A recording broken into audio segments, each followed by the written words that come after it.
Hi professors, ಇದು ಪವನ್ ಜಿ ಮಾತಾಡ್ತಿರೋದು from P S academy YT. KSET 2025. ಈ ಕೆಸೆಟ್ ಪರಿಕಲ್ಪನೆ ಏನಿದು? ಈ ಕೆಸೆಟ್ನ ಪರಿಕಲ್ಪನೆ ಅನ್ನೋದನ್ನ ಇವತ್ತು ತೆರೆದಿಡಕ್ಕೆ ನಾನು ನಿಮ್ಮ ಮುಂದೆ ಬಂದಿದ್ದೀನಿ. ನಾನು ಮುಂಚೆ ಸ್ಟಾರ್ಟ್ ಮಾಡಿದಾಗ ಪ್ರೊಫೆಸರ್ಸ್ ಅಂತ ಸ್ಟಾರ್ಟ್ ಮಾಡಿದೆ.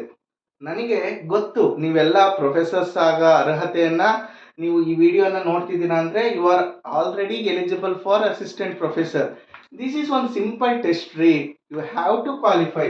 ಈ ನೀವು ಆಗಕ್ಕೆ ಅರ್ಹತೆ ಇದ್ದೀರಾ ಅಂತ ಒಂದು ಕ್ವಾಲಿಫೈ ಮಾಡೋಕ್ಕೆ ಒಂದು 2 ಪತ್ರಿಕೆಗಳಿರುವಂಥ ಒಂದು ಸಿಂಪಲ್ ಟೆಸ್ಟ್ನ ನಿಮ್ಮನ್ನು ಮಾಡ್ತಾರೆ. ಏನಿಲ್ಲ, ಇಟ್ ಕನ್ಸಿಸ್ಟ್ ಆಫ್ 300 ಮಾರ್ಕ್ಸ್ ಅಷ್ಟೇ.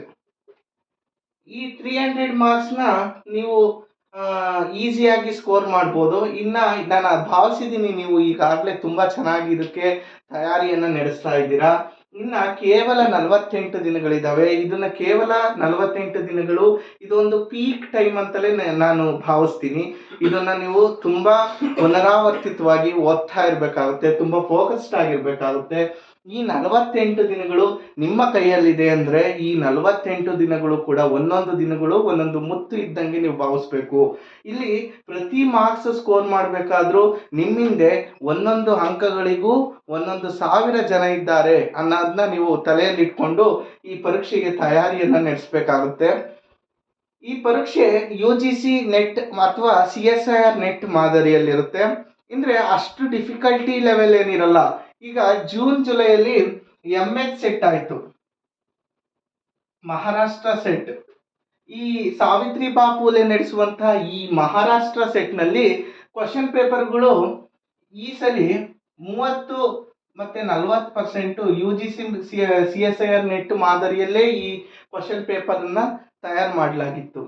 ನಾನು ಭಾವಿಸ್ತೀನಿ ಈ ಸಲಿನೂ ಕೂಡ KEN ಅವರು ಈ ಕ್ವಾಲಿಟಿಯನ್ನು ಮೇಂಟೈನ್ ಮಾಡೋಕ್ಕೆ ಈ ಸಲಿನ ಪತ್ರಿಕೆಗಳನ್ನು ತಯಾರು ಮಾಡ್ತಿದ್ದಾರೆ ಅಂತ ಭಾವಿಸ್ಕೊಡ್ತೀನಿ. ಸೊ ನೀವು ತುಂಬ ಚೆನ್ನಾಗಿ ನೆಟ್ಟಿಗೂ ಕೂಡ ಪ್ರಿಪೇರ್ ಆದಂಗೆ ಆಗುತ್ತೆ, ಹಾಗೆ ಕೆಸೆಟ್ಗೂ ಕೂಡ ಪ್ರಿಪೇರ್ ಆದಂಗೆ ಆಗುತ್ತೆ. ಆದ್ದರಿಂದ ಎಲ್ಲ ಟಾಪಿಕ್ಸ್ಗಳ್ನು ಆದಷ್ಟು ಕವರ್ ಮಾಡೋಕ್ಕೆ ಟ್ರೈ ಮಾಡಿ. ನನಗೆ ಗೊತ್ತು you will cover all the topics for the KSET examination ಅಂತ. ಈ ಕೆಸೆಟ್ ಪರೀಕ್ಷೆ ಮಾರನೇ ದಿನ ಅಂದರೆ ಕನ್ನಡ ರಾಜ್ಯೋತ್ಸವದ ಮಾರನೇ ದಿನ ನಡೆಯುತ್ತೆ. ಅಂದರೆ ನವೆಂಬರ್ 2ಕ್ಕೆ ಈ ಕೆಸೆಟ್ ಪರೀಕ್ಷೆ ನಡೆಯುತ್ತೆ. ಇದರಲ್ಲಿ ಒಟ್ಟು ಅರ್ಜಿಗಳು ಸುಮಾರು ನಾನು ಅಂದಾಜು ಮಾಡಿರೋ ರೀತಿ ಪ್ರತಿ ವರ್ಷದಲ್ಲೂ 1,20,000 1,50,000 ಅರ್ಜಿ ಬರುತ್ತೆ. ನೀವು ನಿಮ್ಮ ಫ್ರೆಂಡ್ಸ್ಗೂ ಕೂಡ ಈಗ MSc ಮಾಡ್ತಿರೋರು ನೆಗ್ಲೆಕ್ಟ್ ಮಾಡ್ತಾರೆ. ನೀವು ಸೆಕೆಂಡ್ ಸೆಮ್ಮಲ್ಲಿ ಇರೋರು ಕೂಡ ಈ ಕೆಸೆಟ್ ಪರೀಕ್ಷೆಯನ್ನು ತೆಗೆದುಕೊಳ್ಳಲು ಅರ್ಹರಾಗಿರ್ತಾರೆ. ಈ ಸೆಕೆಂಡ್ ಸೆಮ್ ಮುಗಿಸಿರೋರು ಕೂಡ ನೀವು ಅವರನ್ನು ಕೂಡ ಈ ಪರೀಕ್ಷೆಯನ್ನು ತಗೊಳ್ಳೋಕೆ ಹೇಳಿದರೆ ಒಂದು 2 ಲಕ್ಷ ಆದರೆ 6% ಕ್ರೈಟೀರಿಯಾ. ಈ 6% ಕ್ರೈಟೀರಿಯಾ ಅಂದ್ರೇನು? ಈ 6% ಕ್ರೈಟೀರಿಯಾ ಅಂದರೆ 100% ಇದ್ದರೆ ಅದರಲ್ಲಿ 6 ಭಾಗ ತಗೋತಾರೆ. 100ರಲ್ಲಿ 6 ಭಾಗ ಅಂದರೆ 6% ಕ್ರೈಟೀರಿಯಾ. ಈಗ 1,00,000 ಜನ ಅಪ್ಲಿಕೇಶನ್ ಹಾಕಿದರೆ ಅವ್ರು ಎಷ್ಟು ಜನ ತಗೋತಾರೆ? They will take 6,000 members. ಇನ್ನೊಂದು ಜಾಸ್ತಿ ನೀವು ನಿಮ್ಮ ಫ್ರೆಂಡ್ಸಿಗೂ ಕೂಡ ಸೆಕೆಂಡ್ ಸೆಮ್ ಯಾರು ಓದ್ತಾ ಇದ್ದಾರೆ ಅವ್ರಿಗೂ ಕೂಡ ಈ ಪರೀಕ್ಷೆಯನ್ನು ತಗೊಳ್ಳೋಕೆ ಹೇಳಿದರೆ ಸುಮಾರು ಒಂದು 2 ಲಕ್ಷ ಅಪ್ಲಿಕೇಶನ್ ಬಿತ್ತು ಅಂದರೆ ಅಲ್ಲಿ 12,000 ಜನ ಅರ್ಹತೆಯನ್ನು ಪಡೆಯುವಂಥ ಚಾನ್ಸಸ್ ತುಂಬ ಇದೆ. ಸೊ ನೀವು ನಿಮ್ಮ ಫ್ರೆಂಡ್ಸ್ನೂ ಕೂಡ ಫೋರ್ಸ್ ಮಾಡಿದರೆ ಅರ್ಹತೆಗಳು ಜಾಸ್ತಿ ಆಗ್ತವೆ. ಆದ್ದರಿಂದ ಈ ಪರೀಕ್ಷೆಯನ್ನು ಬಿಡಬಾರ್ದು, ಪ್ರಯತ್ನ ಮಾಡ್ತಾ ಇರಬೇಕು. ಆಮೇಲೆ ಕಷ್ಟ ಏನಲ್ಲ, ಇದು ನೀವು ಹೆಂಗಿದ್ರೂ ಕೂಡ ಜನರಲ್ ಪೇಪರಲ್ಲಿ ಚೆನ್ನಾಗೇ ಇರ್ತೀರ. ಅದನ್ನು ತುಂಬ ಫೋಕಸ್ಡ್ ಆಗಿ ಪತ್ರಿಕೆಯನ್ನು ಚೆನ್ನಾಗಿ ನೋಡ್ಕೊಂಡ್ರೆ ಈಸಿಯಾಗಿ ಸ್ಕೋರ್ ಮಾಡ್ಬೋದು. ಪತ್ರಿಕೆ 2ನ ನೀವು BSc ಆಗಿರ್ಬೋದು, BA ಆಗಿರ್ಬೋದು, ಮತ್ತು ಈ MSc MA ಇದರಲ್ಲೆಲ್ಲ ನೀವು ಚೆನ್ನಾಗಿ ಓದ್ಕೊಂಡಿರೋದ್ರಿಂದ ಪತ್ರಿಕೆ 2 ಕೂಡ ಕಷ್ಟ ಆಗಲ್ಲ. ಈ 2 ಪತ್ರಿಕೆಗಳನ್ನು ಸೇರಿದರೆ ನೀವು ಒಬ್ಬರು ಅಸಿಸ್ಟೆಂಟ್ ಪ್ರೊಫೆಸರ್ ಆಗೋಕ್ಕೆ ಎಲಿಜಿಬಲ್ ಆಗ್ತೀರಾ. ನೋಡಿ, ಆ ಅಸಿಸ್ಟೆಂಟ್ ಪ್ರೊಫೆಸರ್ ಅನ್ನೋದ್ರಲ್ಲೇ ಕೂಡ ಒಂದು ಶಕ್ತಿ ಇದೆ. ಈಗ ನೀವು ಕೇಳಿರ್ತೀರಾ IAS ಆಫೀಸರ್ಸ್ಗಿಂತ ಜಾಸ್ತಿ ಸ್ಯಾಲ್ರಿ ತಗೊಳ್ತಾರೆ ಅಸಿಸ್ಟೆಂಟ್ ಪ್ರೊಫೆಸರ್ಸ್ ಅಂತ. ಹೌದು, ಅದು ನಿಜ. ಅಷ್ಟು ಈಸಿ ಇರೋ ಪರೀಕ್ಷೆನ ನಾವು ಯಾಕೆ ಬಿಡಬೇಕು ಅಂತ, ಎಲಿಜಿಬಿಲಿಟಿ ಇಂಥ ಈಸಿ ಟೆಸ್ಟ್ನ ನಾವು ಯಾಕೆ ಬಿಡಬೇಕು? You have to study well and you have to score more. ನೀವು ತುಂಬ ಮಾರ್ಕ್ಸನ್ನು ತೆಗಿಬೇಕು ಅನ್ನೋದು ನನ್ನ ಉದ್ದೇಶ. ಆ ಉದ್ದೇಶದಿಂದ ನಾನು ನಿಮ್ಮ ಮುಂದೆ ಈ ಕೆಸೆಟ್ ಪರಿಕಲ್ಪನೆಯನ್ನು ಇವತ್ತು ತಂದಿದ್ದೀನಿ. ಇದಕ್ಕೆ ಯಾರು ಅರ್ಹರು ಅಂತ ಈಗ ಸೆಕೆಂಡ್ ಸೆಮ್ ಅಲ್ಲಿ ಇರೋರು ಅವರು ಕೂಡ ಅರ್ಹರಾಗ್ತಾರೆ. ನೀವು MSc ಯಾರು ಮುಗಿಸಿರ್ತೀರಾ ಅವರು ಕೂಡ ಅರ್ಹರಾಗ್ತೀರಾ. MSc ಆಗಿರ್ಬೋದು, MA, ಈ ಯಾರು MSc MA ಎಲ್ಲ ಮುಗಿಸಿರ್ತೀರಾ ಸೆಕೆಂಡ್ ಸೆಮ್ ಅಲ್ಲಿ ಇರೋರು ಮತ್ತೆ ಫೋರ್ತ್ ಸೆಮ್ ಮುಗಿಸಿರೋರು ಕೂಡ ಈ ಪರೀಕ್ಷೆಗೆ ಅರ್ಹರಾಗ್ತೀರಾ. ಇದರಲ್ಲಿ 6% ಕ್ರೈಟೀರಿಯಾದಂತೆ ಹೇಳಿದೆ. 6% ಕ್ರೈಟೀರಿಯಾ ಅಂದ್ರೆ 1,00,000 ಜನ ಬರೆದ್ರೆ ಅದರಲ್ಲಿ ಸುಮಾರು 6,000 ಜನನ್ನ ತಗೋತಾರೆ. 1,50,000 ಜನ ಬರೆದ್ರೆ ದೇ ವಿಲ್ ಟೇಕ್ 9,000 ಮೆಂಬರ್ಸ್. ಏನಾದ್ರೂ 2,00,000 ಬರೆದ್ರೆ ದೇ ವಿಲ್ ಟೇಕ್ 12,000 ಮೆಂಬರ್ಸ್. ಈ ರೀತಿ ಒಂದು ಅರ್ಹತಾ ಪಟ್ಟಿಯನ್ನ ಅವರು ಸಿದ್ಧ ಮಾಡ್ತಾರೆ.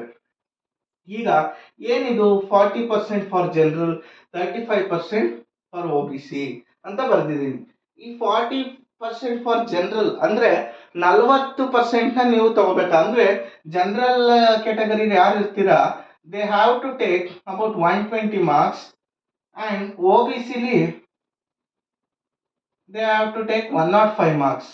ಏನಿದು 120 ಮಾರ್ಕ್ಸ್ 105 ಇಷ್ಟು ತೆಗೆದ್ರೆ ಸಾಕ? ಅಲ್ಲ, ಇಷ್ಟು ತೆಗೆದ್ರೆ they will consider for the evaluation.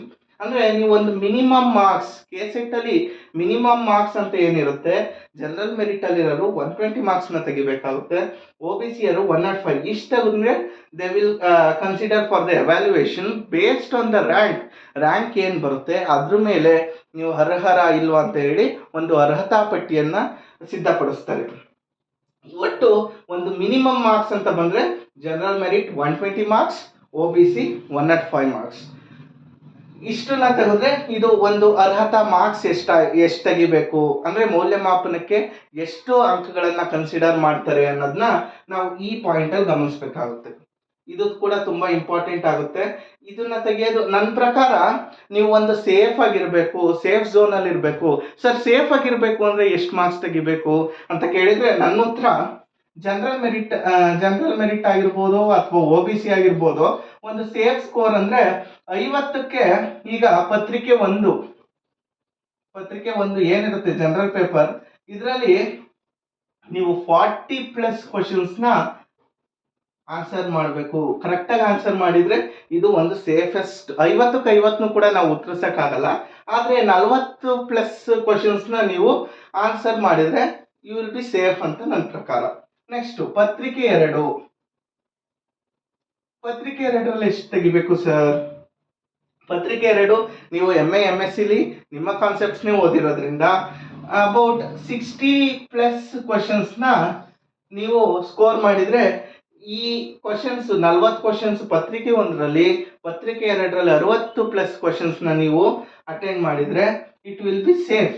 ಈ ಬ್ರಿಡ್ಜ್ ನ ನೀವು ನೋಡ್ಕೋಬೇಕು. 40+60+, ಇದ್ರ ಮೇಲೆ ಕಾನ್ಸಂಟ್ರೇಟ್ ಮಾಡಬೇಕು. ಇದು MA MSc ಓದಿರೋದ್ರಿಂದ ಇದೇನು ಕಷ್ಟ ಆಗಲ್ಲ, ಆದ್ರೆ ಓದ್ಕೋಬೇಕು. ಆದ್ರೆ ಪತ್ರಿಕೆ 1 ಕೂಡ ನೀವು ಫೋಕಸ್ಡ್ ಆಗಿ ಏನು 10 ಯೂನಿಟ್ಗಳನ್ನ KEA ನಿಮ್ಗೆ ಪ್ರಿಸ್ಕ್ರೈಬ್ ಮಾಡಿದೆ ಅದ್ರ ಮೇಲೆ ಓದ್ಕೊಂಡ್ರೆ ಈ 40+60+ ತೆಗೆಯೋದೇನು ಕಷ್ಟ ಆಗಲ್ಲ. ಇದನ್ನ ತೆಗೆದ್ರೆ ನೀವು GM ಅಲ್ಲೇ ಕ್ವಾಲಿಫೈ ಆಗ್ಬೋದು. ಅದಾದ್ಮೇಲೆ ಮುಖ್ಯವಾದ ದಿನಾಂಕಗಳು ಯಾವುದು? ಈಗಾಗಲೇ ನಿಮಗೆ ಗೊತ್ತು, ಏನು ಅಧಿಸೂಚನೆ ಪ್ರಕಟಣೆ ಆಗಿದೆ. ಅರ್ಜಿ ಸಲ್ಲಿಸಲು ಪ್ರಾರಂಭದ ದಿನಾಂಕ 28/8/25. ಇದಕ್ಕೆ ಸುಮಾರು 3 ವಾರಗಳಂತ ಅಂತರವನ್ನು ಕೊಟ್ಟಿದ್ದಾರೆ ಅಪ್ಲಿಕೇಶನ್ ಹಾಕೋಕೆ. ಅರ್ಜಿ ಸಲ್ಲಿಸಲು ಕೊನೆಯ ದಿನಾಂಕ 18/9. ಇಷ್ಟರೊಳಗಾಗಿ ನೀವು ಅರ್ಜಿಯನ್ನು ಸಲ್ಲಿಸಬೇಕಾಗುತ್ತೆ. ಶುಲ್ಕ ಪಾವತಿಸಲು ಕೊನೆಯ ದಿನಾಂಕ. ಶುಲ್ಕವನ್ನ ಇಲ್ಲಿ ಏನಾದ್ರೂ ಗವರ್ನಮೆಂಟ್ ರಜಾ ಬಂದ್ರೆ ಅಂತ ಹೇಳಿ ಒಂದಿನ ಎಕ್ಸ್ಟೆಂಡ್ ಮಾಡಿರ್ತಾರೆ. ಅದು 19/9/2025 ನಿಮಗೆ ಕೊನೆಯ ದಿನಾಂಕ ಆಗಿರುತ್ತೆ ಎಕ್ಸಾಮ್ ಶುಲ್ಕ ಕಟ್ಟಲು. ಮತ್ತೆ ಈ ಆಲ್ ಟಿಕೆಟ್ ನ ಸುಮಾರು 1 ವಾರದ ಮುಂಚೆ ನಿಮ್ಗೆ ಡೌನ್ಲೋಡ್ ಮಾಡ್ಕೊಳ್ಳಕ್ಕೆ KEA ವೆಬ್ಸೈಟ್ ಅಲ್ಲಿ ಅವಕಾಶ ಇರುತ್ತೆ. ಅಂದ್ರೆ 24/10/2025 ನೀವು ಈ ಪ್ರವೇಶ ಪತ್ರಿಕೆ ಆಲ್ ಟಿಕೆಟ್ ನ ನೀವು ಡೌನ್ಲೋಡ್ ಮಾಡ್ಕೋಬಹುದು. ಮತ್ತೆ ಈ ಪರೀಕ್ಷಾ ದಿನಾಂಕ ಗೊತ್ತು, ಇದನ್ನ ನೀವು ಮೈಂಡ್ ಅಲ್ಲಿ ಇಟ್ಕೋಬೇಕು. November 2. ಮತ್ತೆ ನಾನು ಹೇಳಿದ್ದೀನಿ, ಈ November 2 ಅಲ್ಲಿ ಬರುವಂತ ಪರೀಕ್ಷೆಗೆ ನೀವು ಎಷ್ಟು ಮಾರ್ಕ್ಸ್ ಅನ್ನ ತೆಗಿಬೇಕು? You have to score 40+ questions.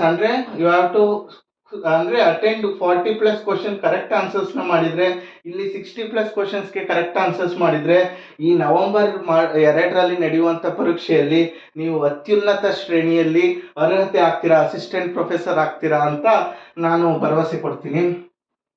ಈ ಎಕ್ಸಾಮ್ ಹೆಂಗ್ ನಡೆಯುತ್ತೆ ಅಂದ್ರೆ ಸುಮಾರು 3 ಗಂಟೆಗಳ ಕಾಲ ಈ ಪರೀಕ್ಷೆ ನಡೆಯುತ್ತೆ.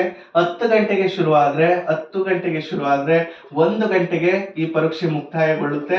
ಈ ಹೋಸಲಿ ನಡೆದಂತ ಪರೀಕ್ಷೆಯಲ್ಲಿ 2 ಪತ್ರಿಕೆಗಳನ್ನ ಒಂದೇ ಸಲಿ ಕೊಡ್ತಾರೆ. ಅಂದ್ರೆ ಪೇಪರ್ 1 ಮತ್ತೆ ಪೇಪರ್ 2.